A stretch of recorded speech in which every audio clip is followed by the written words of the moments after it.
kabar terbaru tentang perang Rusia dan Ukraina yang memasuki hari ke-159.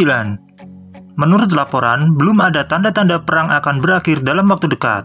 Berikut perkembangan terkini perang Rusia dan Ukraina sebagaimana dilansir The Guardian. Ekspor gandum Ukraina kembali berjalan. Baik Rusia dan Ukraina telah menandatangani perjanjian terpisah sehingga ekspor gandum dan biji-bijian dari Ukraina kembali berjalan. Kapal Razoni berbendera Sierra Leone membawa 26.000 ton jagung telah meninggalkan pelabuhan Odessa menuju Lebanon. Ini adalah keberangkatan pertama sejak dimulainya serangan Rusia. Menurut Kementerian Infrastruktur Ukraina, Kubrakov menekankan bahwa Ukraina telah melakukan segalanya untuk memulihkan pelabuhan dan mengatakan pencabutan blokade akan memberi ekonomi Ukraina sebesar 1 miliar US dollar. Rusia kondisikan kembali pasukannya. Dalam 159 hari peperangan, Rusia telah memindahkan sejumlah besar pasukannya ke selatan Ukraina sebagai persiapan untuk serangan balasan Ukraina.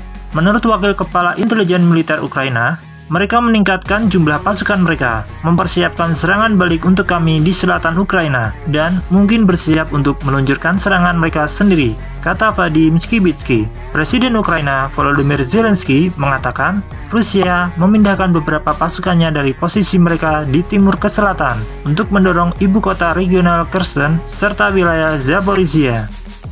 Sebanyak 3.000 warga sipil mengungsi.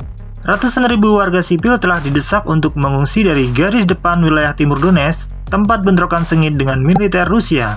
Menurut pejabat setempat, sejauh ini lebih dari 50.000 anak masih berada di wilayah tersebut.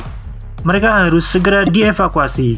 Anda tidak dapat menempatkan mereka dalam bahaya mematikan di musim dingin tanpa pemanas cahaya, tanpa kemampuan untuk menghangatkan mereka, kata Kementerian Reintegrasi Kiev atas wilayah yang diduduki sementara dalam sebuah pernyataannya. Ukraina lakukan serangan mendadak.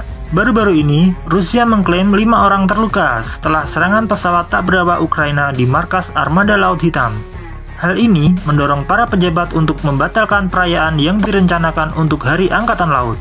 Pagi ini, Ukraina memutuskan untuk merusak Hari Angkatan Laut kami, kata Mikhail Rasvozayev, kepala pemerintahan lokal Rusia di Sevastopol di Crimea. Menurut data awal, itu adalah sebuah drone. 5 orang terluka akibatnya.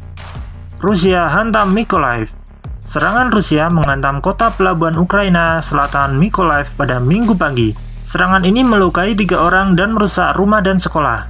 Zelensky menggambarkan serangan itu sebagai yang paling brutal di kota dan wilayah seluruh peperangan. Penembakan Rusia di Mykolaiv dilaporkan menewaskan salah satu pria terkaya di Ukraina, Oleksiy Vadatursky dan istrinya Raisa. Vadatursky mengepalai bisnis produksi dan ekspor biji-bijian Nibulon.